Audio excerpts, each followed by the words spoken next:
Welcome to my Petra Jordan vlog. I'll be going over my experience along with some tips and tricks you won't want to miss. In 2007, Petra was voted one of the new 7 wonders of the world and can be seen in films and other pop culture. We wanted to avoid the crowds, so we drove to a parking lot around 6 a.m. As you can see, there was a few people already parked there.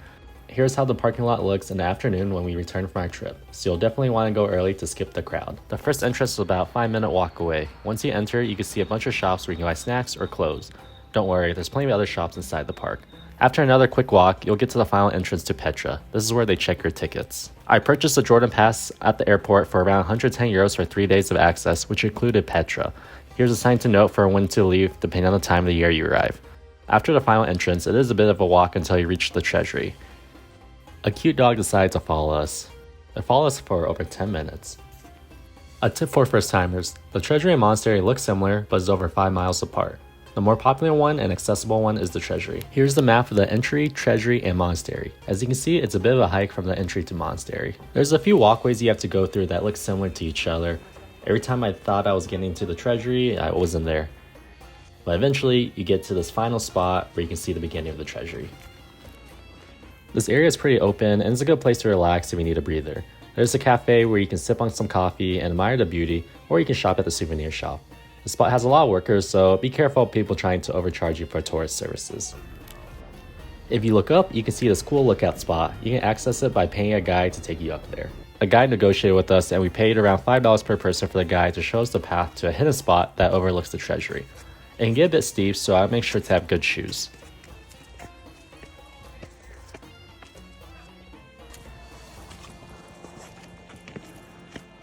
Eventually, you get to the top, which is an amazing photo opportunity. Looks like one of the locals might have slept here overnight. Hopefully you're not scared of heights. Check out this view. Wow. I need to get one more clip for social media. Here's one more clip since I won't get the opportunity to come back again. On my way down, a local offered to show me a cool spot to take some pictures. One of the locals also offered to film some cinematic videos as for a tip. What do you think of the job?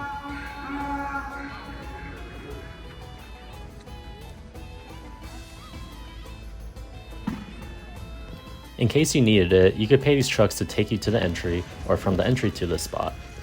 Next up, we wanted to go to the monastery. It's about a 4 to 5 mile hike or around 2 hours that involves steps. There's not many places to get water on the way, so I would make sure to be prepared for the hike.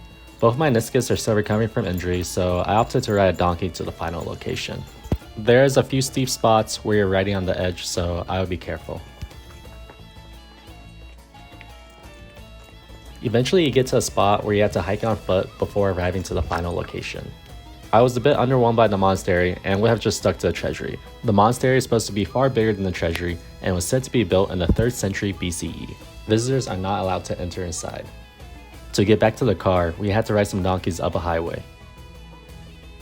Once we were at the top, a truck picked us up and dropped us off at the visitor center where we started. After we left the area, we decided to grab some food and found this cool rooftop within walking distance. It was buffet style and had plenty of food for us to recharge our energy. It also had an amazing sunset view that got better over time. There's no better way to finish off an exciting day. Thank you for watching. Don't forget to subscribe. I'll be posting more videos on my adventures in Jordan as well as in other countries.